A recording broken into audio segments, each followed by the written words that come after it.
ધોરણ 10 science chapter 12 વિદ્યુત.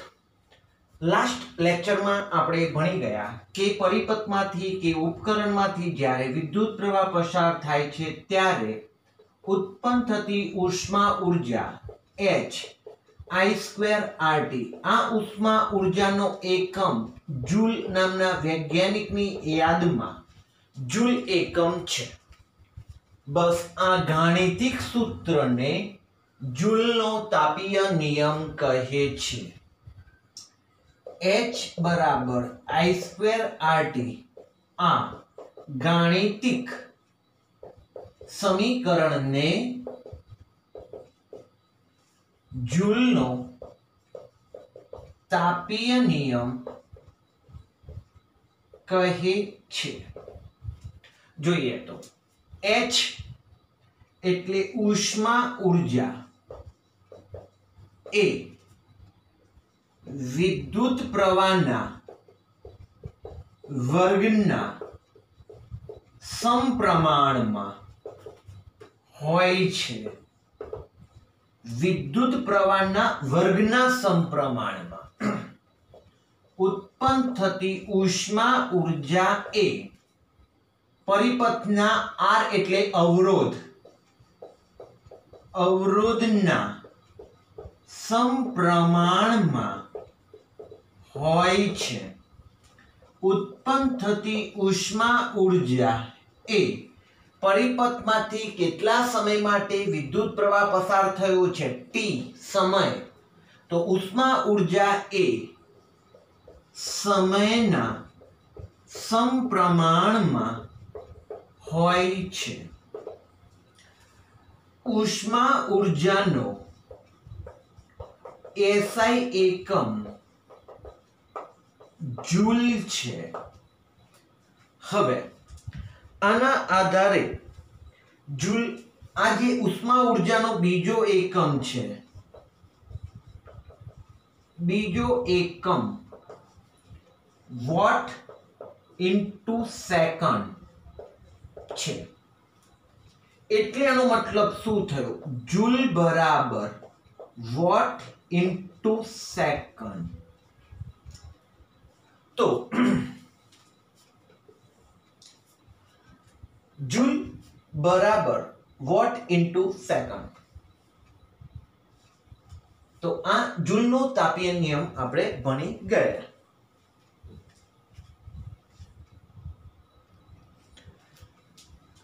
નવો સવાલ છે, વિદ્યુત પ્રવાહની તાપીય અસરના ઉપયોગો જણાવો. આ વિદ્યુત પ્રવાહની તાપીય અસરના ઉપયોગથી આ સિદ્ધાંતનો ઉપયોગ કરી કેટલાક ઉપકરણો બનાવવામાં આવ્યા છે. કયા? તો ટોસ્ટર, ઇસ્ત્રી, heater, geyser, electric geyser.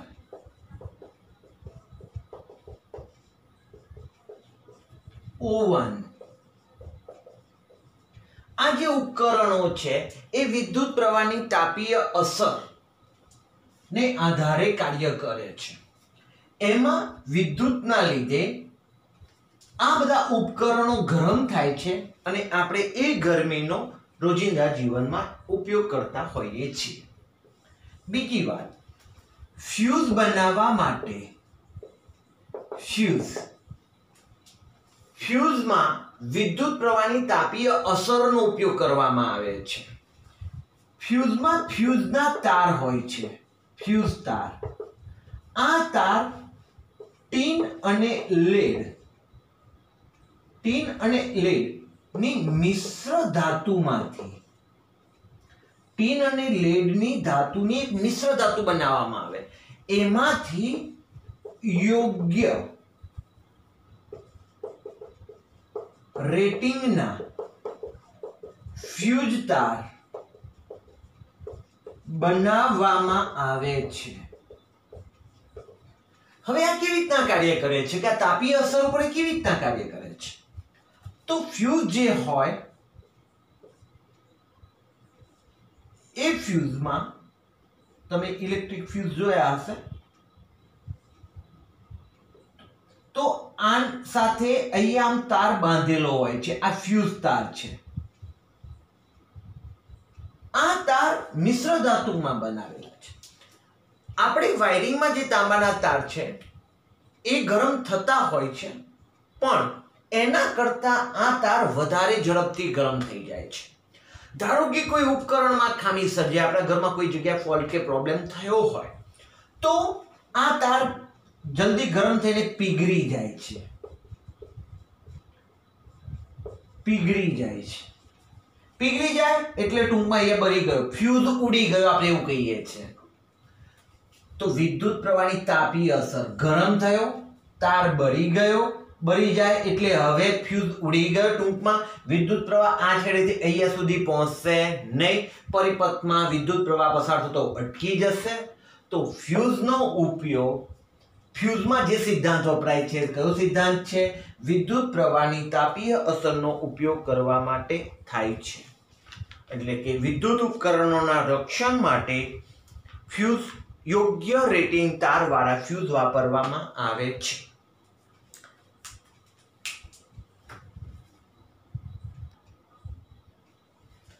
હવેનો topic છે વિદ્યુત બલ્બ વડે પ્રકાશ ઉત્પન્ન કરવા માટે વિદ્યુત પ્રવાહની તાપીય અસર સમજાવો. આપણે ઘણા બધા બલ્બ જોયા હશે. બલ્બ આપણે લઈએ એક. એ બલ્બ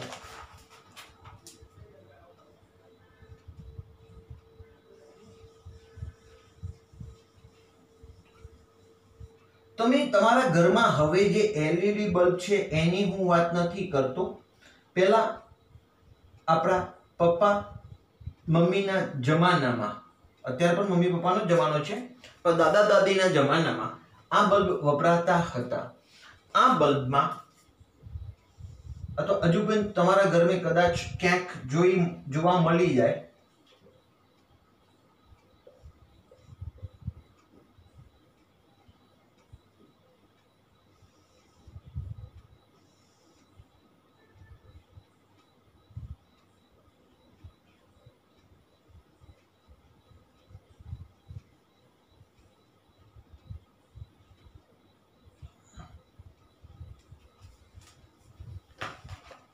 આ છે ફિલામેન્ટ. એક સ્પ્રિંગ જેવું હોય છે, તારને વીંટાળેલો હોય છે, આમ સ્પ્રિંગ જેવું. પણ એ ફિલામેન્ટ ટંગસ્ટન નામની મિશ્ર ધાતુમાંથી બનાવવામાં આવે છે.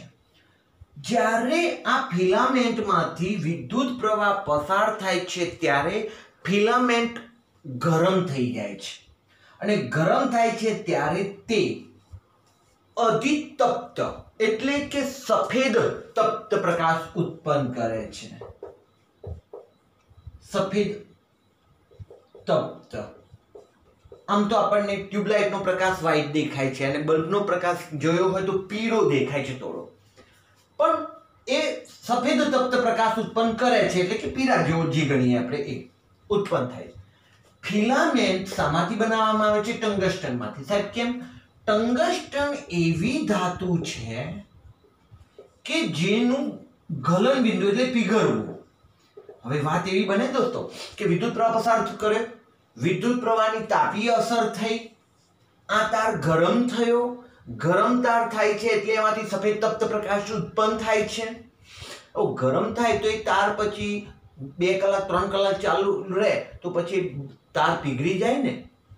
તો પીગળતો નથી, કારણ કે આ જે ટંગસ્ટન ધાતુ છે તેનું ગલન બિંદુ 3380 સેલ્સિયસ છે.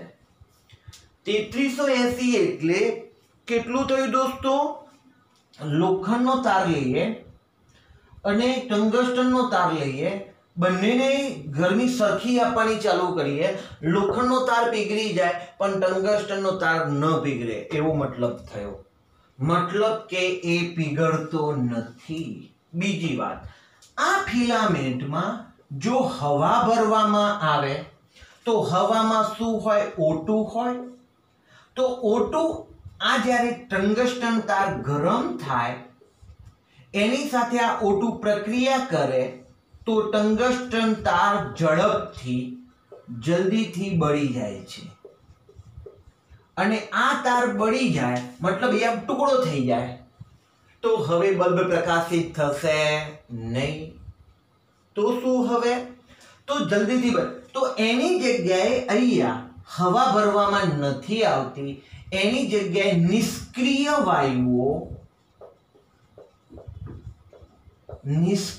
વાયુઓ ઓઝોન,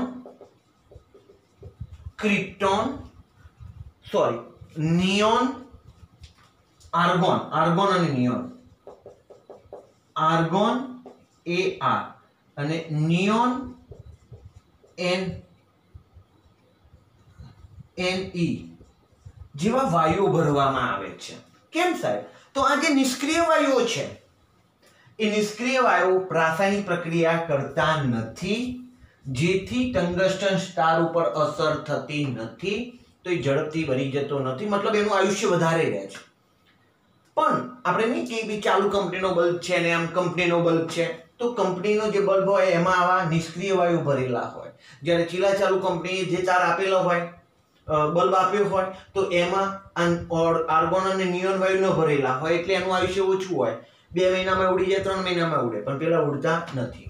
વાત અહીંયા કરીએ તો આ જે બલ્બ છે એ બલ્બમાં ફિલામેન્ટ ગરમ થાય છે, એટલે અને ફિલામેન્ટ ગરમ થવાને કારણે એમાંથી સફેદ તપ્ત પ્રકાશ ઉત્પન્ન થાય છે, એટલે મોટા ભાગે અહીંયા વધારે ઉષ્મા ઉત્પન્ન થાય છે અને ઉષ્મા ઉત્પન્ન થવાને કારણે ગરમ થાય છે અને પછી અધિતપ્ત બને છે અને પ્રકાશ ઉત્પન્ન થાય છે.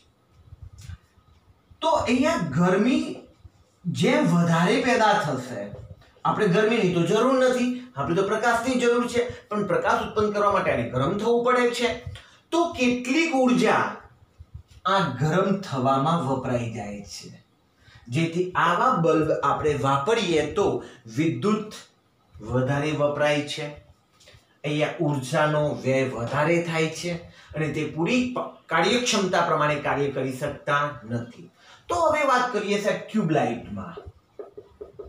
ટ્યુબલાઇટ જે આપણે કાચની આખી આમ ટ્યુબલાઇટ જોઈએ છે, સફેદ ટ્યુબલાઇટ ઘરમાં, રાઈટ દોસ્તો?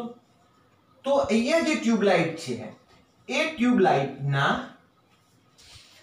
અહીંયા એનોડ અને કેથોડ હોય છે, 2 ધ્રુવો, એનોડ કેથોડ, અને અંદર વાયુ ભરેલો હોય છે, હિલિયમ કે આર્ગોન કે નિયોન વાયુ ભરેલો હોય છે.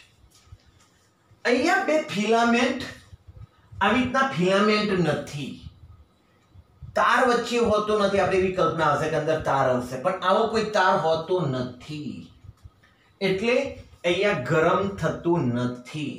ગરમી ઉત્પન્ન ઓછી થાય છે ખરા, ટ્યુબલાઇટ પણ ગરમ થાય પણ ઓછી થાય છે, એટલે બલ્બના સિદ્ધાંત અને ટ્યુબલાઇટના સિદ્ધાંત થોડા ડિફરન્ટ છે. અહીંયા ફિલામેન્ટ હોય છે, અહીંયા ફિલામેન્ટ હોતી નથી. ફિલામેન્ટ મતલબ આ તારની વાત છે. તો અહીંયા પ્રકાશ ઉત્પન્ન થાય, ત્યાં પણ થાય છે, પરંતુ અહીંયા વધારે પ્રકાશ ઉત્પન્ન થતો નથી, ઉષ્મા વધારે, વિદ્યુત ઉર્જા વધારે વપરાઈ જાય છે, જ્યારે ટ્યુબલાઇટમાં ઓછો વિદ્યુત વપરાય છે અને વધારે પ્રકાશ ઉત્પન્ન થાય છે. તો આપણે અહીંયા ભણ્યા વિદ્યુત બલ્બનું કાર્ય.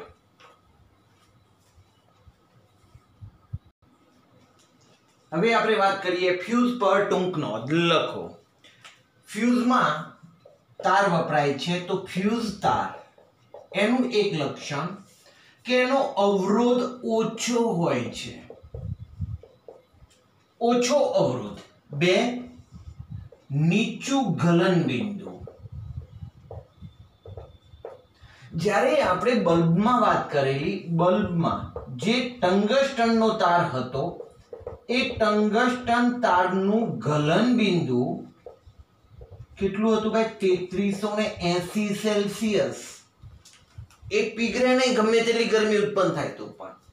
જ્યારે આ ફ્યુઝ તાર એ નીચું ગલન બિંદુ ધરાવે છે અને એ તાર ટીન અને લેડ જેવી ધાતુઓમાંથી, મિશ્ર ધાતુઓમાંથી બનાવવામાં આવે છે. કેમ? ટીન અને લેડ એવી ધાતુઓ છે, થોડું તાપમાન આપીએ તો બી પીગળી જાય એવી એમના ગલનબિંદુ નીચા છે, એમાં એની મિશ્ર ધાતુઓનો ફ્યુઝ તાર બનાવવામાં આવે છે.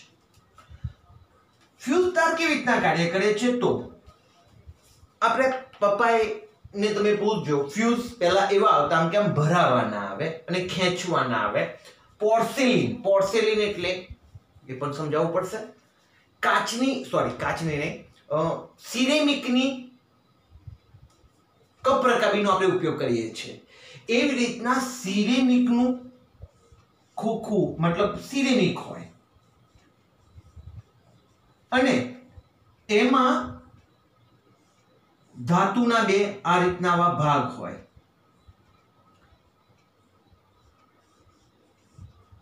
અને આખો ભાગ આ સિરેમિકનો છે.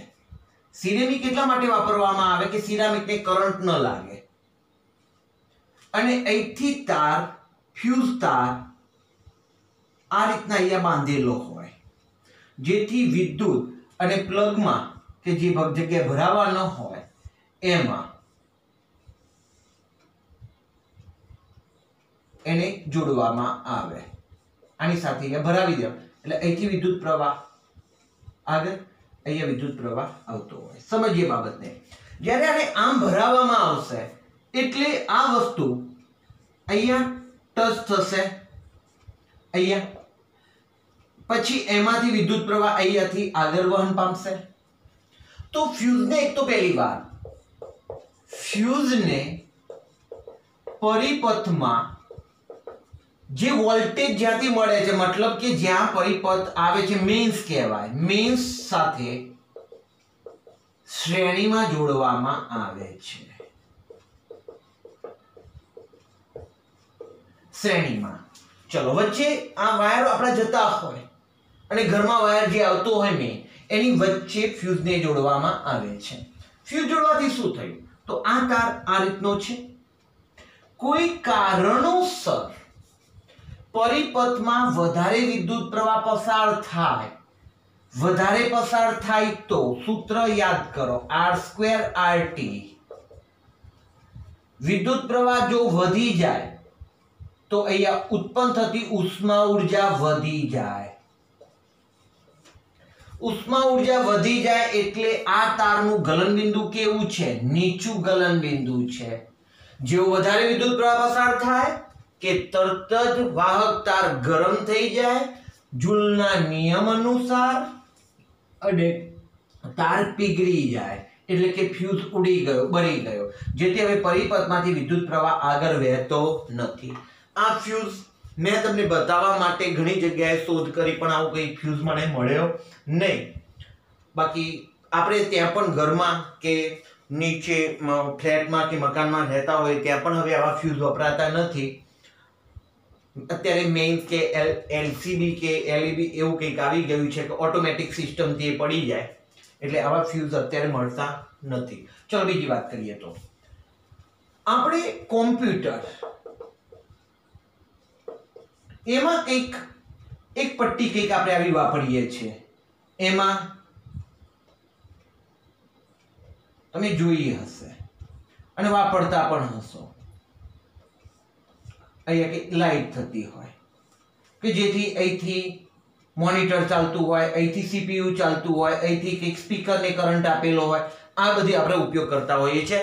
ઉદાહરણ છે તમારી આગળ આવી પાવર સપ્લાયરનો આપણે ઉપયોગ કરતા હોય છે. એની સાથે એમાં પણ ફ્યુઝ હોય છે.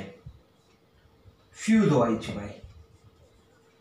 એને કહે છે ટ્યુબ ફ્યુઝ તરીકે એને ઓળખવામાં આવે છે. કાચની ટ્યુબમાં ફ્યુઝ હોય છે. Tube fuse. હા, એ કેવા છે તો એને આપણે જોઈએ. અહીંયા ફ્યુઝ છે, એને કાઢવામાં આવે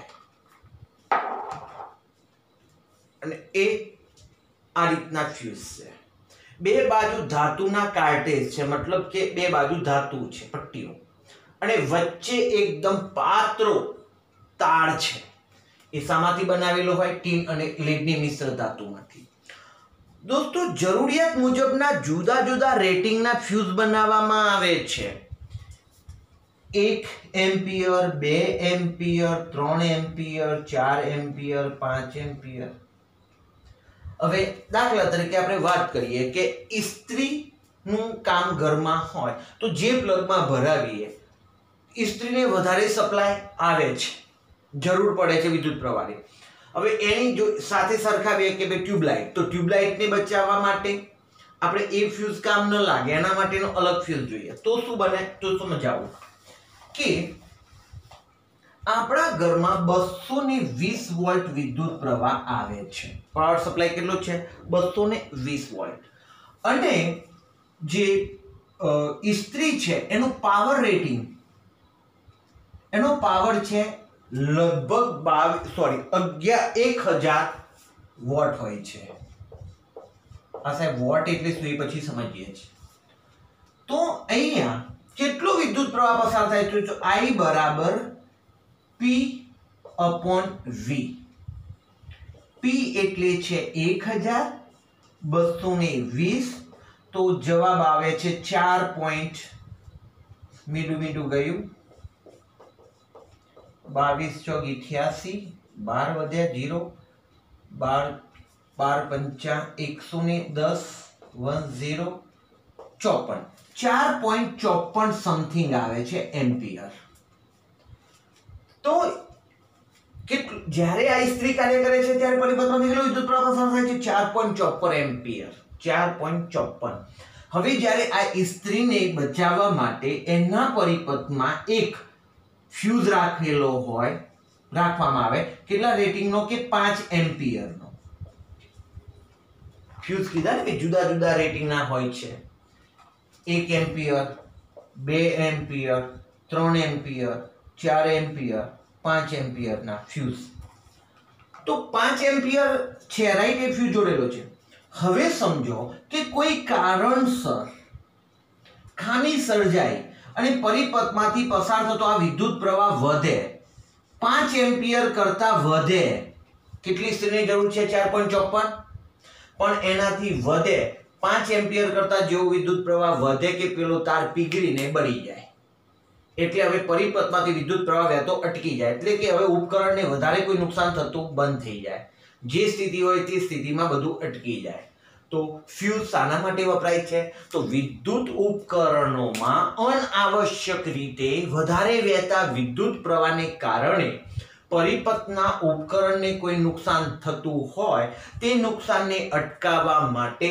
વપરાતી રચનાને ફ્યુઝ તરીકે ઓળખવામાં આવે છે આ ફ્યુઝનો ટોપિક પૂરો કર્યો હવે ચેપ્ટરનો લાસ્ટ ટોપિક છે વિદ્યુત પાવર અને વિદ્યુત ઉર્જાની વ્યવહારિક એકમ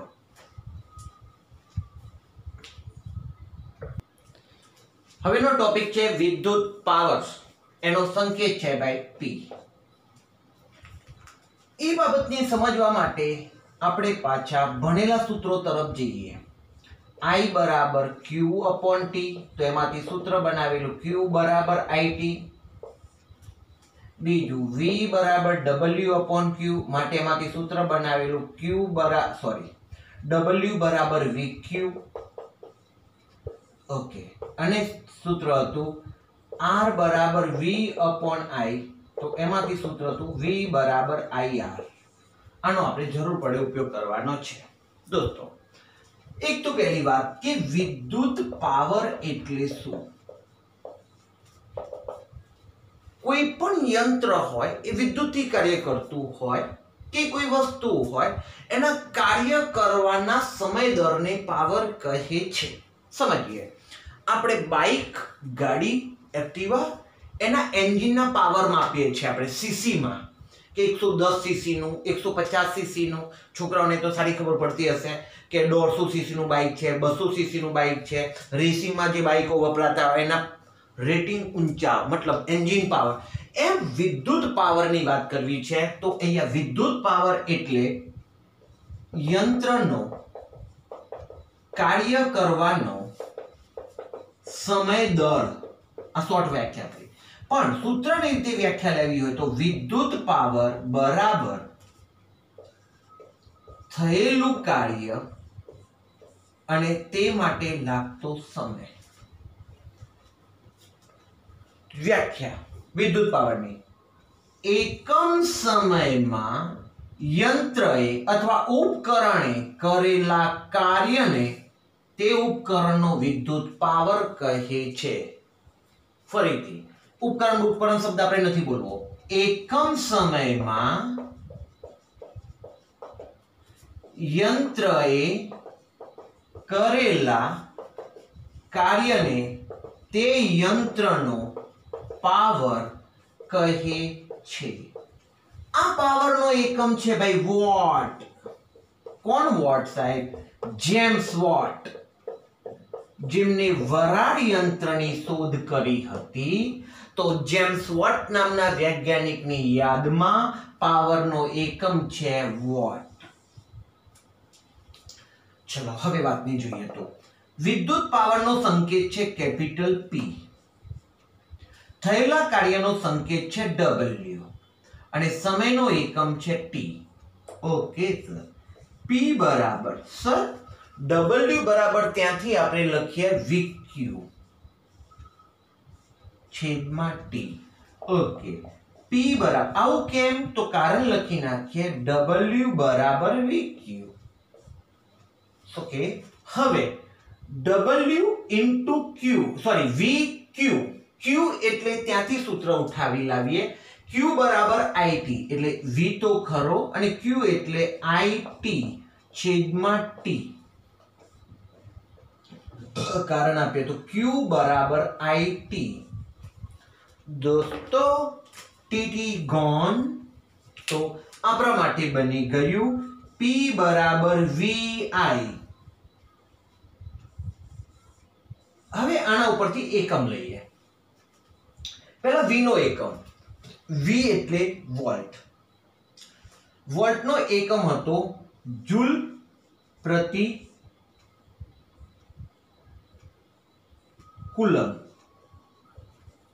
અને વિદ્યુત પ્રવાહનો એકમ છે કુલમ પ્રતિ સેકન્ડ. તો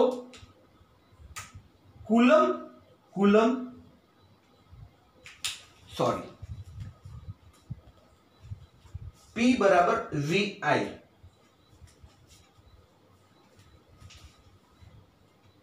કુલમ ગયા તો પાવરનો એકમ બન્યો જૂલ પ્રતિ સેકન્ડ. તો પાવર નો એકમ કયો બન્યો ભાઈ? જૂલ અને છેદમાં સેકન્ડ વધે બરાબર છે.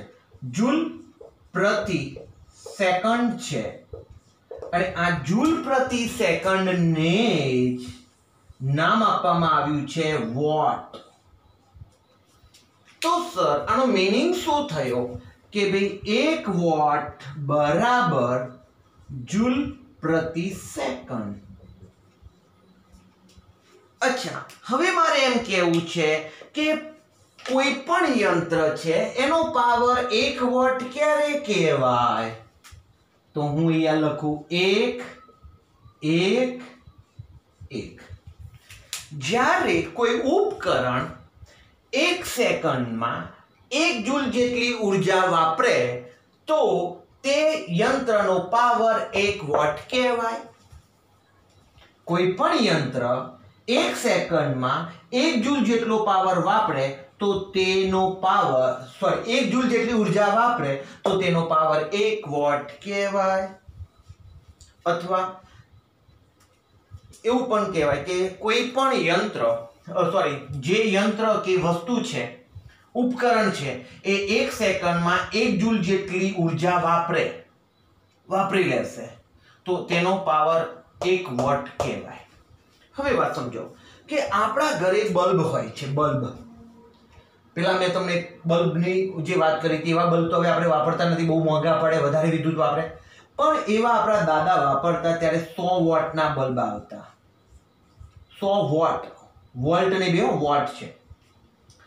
એનો મતલબ શું થાય કે 100 જૂલ પ્રતિ સેકન્ડ. તો એ બલ્બ 1 સેકન્ડમાં 100 જૂલ જેટલી ઉર્જા વાપરે. વાપરે છે માટે 1 વોટ સોરી એ 100 વોટનો બલ્બ કહેવાય છે. ઇસ્ત્રીના વોટ વધારે હોય છે. ઇસ્ત્રીના વોટ હમણાં કીધેલા ભાઈ 1000 વોટ. ઇસ્ત્રી 1000 વોટની હોય છે. તો એનો મતલબ શું થયો? 1000 વોટ તો 1000 જૂલ પ્રતિ 1 સેકન્ડ. તો એ 1 સેકન્ડમાં 1000 જૂલ ઉર્જા વાપરે છે. 1 સેકન્ડમાં 1000 જૂલ જેટલી ઉર્જા વાપરે છે. તો આપણે અહીંયા પાવર વિશે સમજ્યા કે વોટ એટલે શું. તો વોટ એટલે સૂત્ર જોઈએ તો VI. હજુ મારે આને આગળ લઈ જવું છે. P બરાબર VI સૂત્ર ઉપરથી બીજી બાબત મારે તમને સમજાવી છે. તો અહીંયા હવે જોઈએ.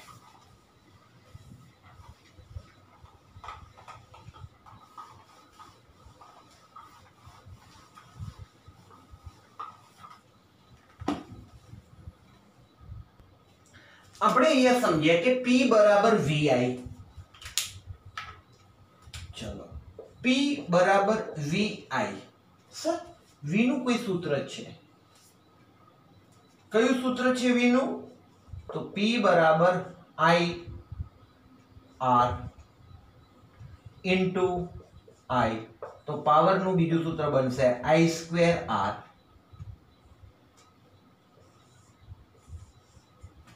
P બરાબર I² R. તો અહીંયા આપણે વિદ્યુત પાવર વિશેની વાત સમજ્યા. હવે નો ટોપિક છે લાસ્ટ એન્ડ ફાઇનલ ટોપિક વિદ્યુત ઉર્જા, વિદ્યુત પાવર માપવાના એકમની ચર્ચા. હવે વિદ્યુત ઉર્જા, કોઈ પણ ઉપકરણ વિદ્યુત ઉર્જા વાપરે છે. આ વિદ્યુત ઉર્જા કેટલી વપરાશે? એક માત્ર એ ઉપકરણના પાવર ઉપર માત્ર આધારિત નથી. માત્ર ઉપકરણના પાવર પર આધાર નથી રાખતું. એ તમે કેટલો સમય વિદ્યુત આપો છો એના ઉપર આધાર રાખે છે. એના ઉપર પણ કારણ કે તમે વધારે સમય સુધી બલ્બને ચાલુ રાખશો તો વધારે વિદ્યુત ઉર્જા વપરાશે. તમે ઇસ્ત્રી વધારે સમય રાખશો તો ઇસ્ત્રી અને સામે બલ્બ હોય, ચલો બલ્બને 1 કલાક ચાલુ રાખ્યો, ઇસ્ત્રીને 1 કલાક ચાલુ રાખી તો ઓબ્વિયસલી સાહેબ ઇસ્ત્રી વધારે વિદ્યુત ઉર્જા વાપરશે. તો એ બાબતને સમજીએ. આપણે હમણાં ભણી ગયા કે પાવર બરાબર યંત્રનો પાવર બરાબર કરેલું કાર્ય અપોન ટી સમય સૂત્ર હતું. તો આમાંથી બને W એટલે કાર્ય, કાર્ય એટલે થઈ વપરાયેલી ઉર્જા PT. ગુજરાતીમાં લખીએ તો વપરાતી ઉર્જા કયા એકમમાં? જૂલ એકમમાં. એ પાવર ગુણ્યા સમય ઉપર આધાર રાખે છે. મતલબ જે ઉર્જા વિદ્યુત ઉર્જા વપરાય છે શાના ઉપર આધાર રાખે છે? એ પાવર ઉપર બી આધાર રાખે છે અને સમય ઉપર પણ આધાર રાખે છે. એટલે વધારે સમય ચાલુ રાખીએ તો વધારે વિદ્યુત વપરાય. પણ સમજીએ, બલ્બ હોય અને સામે ઇસ્ત્રી હોય તો ઇસ્ત્રીનો પાવર વધારે છે તો એ વધારે વિદ્યુત વાપરે છે. તો વપરાતી વિદ્યુત ઉર્જા શાના ઉપર આધાર રાખે છે? પાવર અને સમય ઉપર આધાર રાખે છે. ઓ સર, પાવરનો એકમ તો આપણે ભણ્યા વોટ અને સમયનો એકમ છે સેકન્ડ. તો જૂલ એકમ બન્યો ભાઈ. જૂલ બરાબર વોટ ઇન્ટુ સેકન્ડ. અને બીજી રીતના જોઈએ તો વોટ સેકન્ડ ને નીચે લાવીએ તો જૂલ પ્રતિ સેકન્ડ. એટલે કે પાવર વપરાતી ઉર્જા વોટ એકમમાં માપવામાં વપરાતી ઉર્જા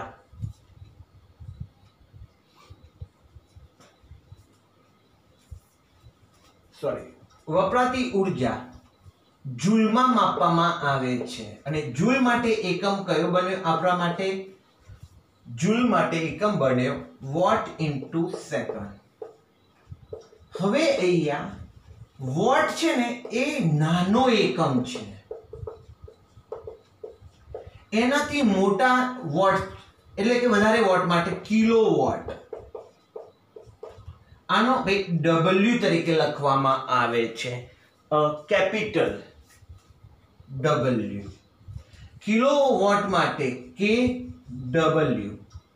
એનાથી મોટો એકમ છે મેગાવોટ, MW. એનાથી મોટો એકમ છે ગીગાવોટ. આવું તમે કદાચ કોમ્પ્યુટરમાં ભણ્યા હશો, GW. અને કિલોવોટ, મેગાવોટ, ગીગાવોટ. તો વોટનો એકમ, નાનો એકમ વોટ છે. પાવરનો નાનો એકમ છે વોટ, એનો મોટો એકમ છે કિલોવોટ, એનાથી મોટો એકમ છે મેગાવોટ અને એનાથી પણ મોટો એકમ છે ગીગાવોટ. હવે બાબતને બીજી રીતના સમજીએ. વ્યવહારિક રીતે વિદ્યુત ઉર્જા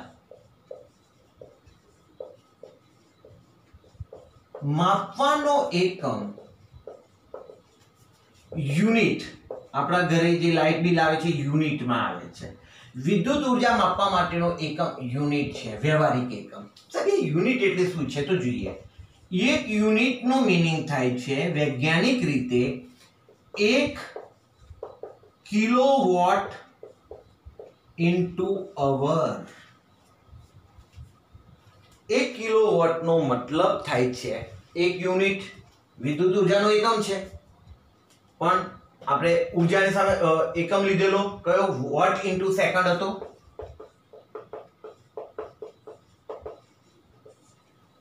વોટ નથી, એ કિલોવોટ છે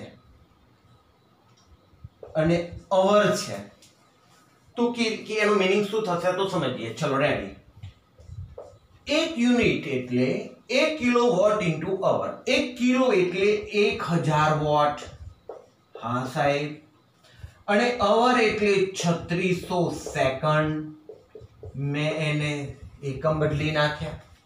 તો હું આનો ગુણાકાર કરું તો 36 લાખ વોટ ઇન્ટુ સેકન્ડ થયા. અને 36 લાખ વોટ ઇન્ટુ સેકન્ડ એટલે આપણા માટે એકમ છે ભાઈ જૂલ. કેવી રીતના? W બરાબર PT યાદ કરીએ. W નો એકમ હતો જૂલ, પાવરનો એકમ હતો વોટ અને સમયનો એકમ છે સેકન્ડ. તો જૂલનો મીનિંગ છે વોટ ઇન્ટુ સેકન્ડ. તો અહીંયા વોટ ઇન્ટુ સેકન્ડ છે તો એનો મીનિંગ થયો ભાઈ જૂલ. તો સર આપણે ઘરમાં 1 યુનિટ લાઇટ બિલ બાળ્યું, એનો મતલબ કેટલી ઉર્જા વપરાઈ? 36 લાખ જૂલ જેટલી ઉર્જા વપરાઈ. તો અહીંયા આપણે ચેપ્ટર પૂરું જાહેર કરીએ છીએ. અને બીજી રીતના લખવું હોય તો એવું લખાય 3.6 ગુણ્યા 10⁶ જૂલ. આપણે અહીંયા ચેપ્ટર પૂરું જાહેર કરીએ છીએ, પરંતુ હજુ એક લેક્ચરમાં આપણે આના દાખલાઓ ટેક્સ્ટબુકમાંથી કે અધર નાના મોટા MCQમાં જ્યાં જ્યાં દાખલાઓ આવે છે એવા દાખલાઓનું એક લેક્ચર લઈશું. તો અહીંયા લેક્ચર રાખીએ છીએ. ધન્યવાદ.